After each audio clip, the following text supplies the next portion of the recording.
जी बिल्कुल, हम इस वक्त मौजूद हैं जो शहीद हुई हैं सहाफ़ी सदफ़ नईम उनके घर में, और हमारे साथ मौजूद हैं सदफ़ नईम के ख़ाविंद नईम साहब।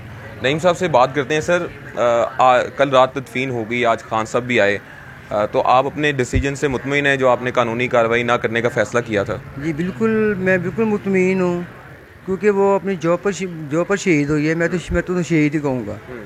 तो कानूनी कार्रवाई हमने किस पर करनी है, क्योंकि वो तो अपने जॉब पर गई थी ना।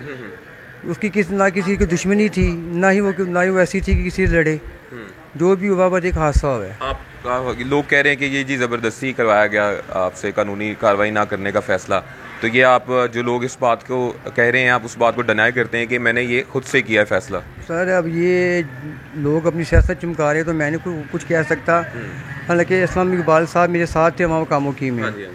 उन्होंने मुझे खुद कहा है कि अगर कोई कानूनी कार्रवाई करनी तो मुझे बताए, मैं आईजी साहब को कह देता हूँ। अच्छा। मैंने कहा जी मैंने कोई कानूनी कार्रवाई नहीं करनी। फिर उन्होंने मुझे इस्लाम इकबाल साहब ने कहा कि पोस्टमार्टम करवाना है, वो करवा दें। मैं कहा मैंने वो भी नहीं करवाना। अच्छा, ये सब डिसीजन आपके थे। अच्छा, ये बताइएगा, खान साहब आए थे आज आपके घर में, तो क्या बात हुई, कुछ मुख्तसर बताना चाहेंगे? जी वो आए हैं, बस उन्होंने क्या कहते हैं वो ताज़ियत की है और 50 लाख का चेक दे के गए हैं मुझे। अच्छा, ठीक है, चलिए, बहुत शुक्रिया।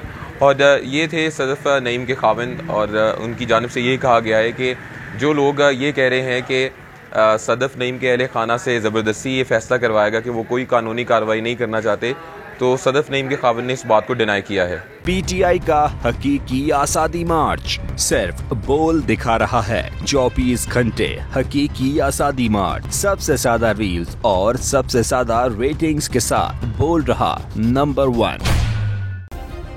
सब्सक्राइब करें और बेल दबाएं ताकि कोई खबर रह न जाए।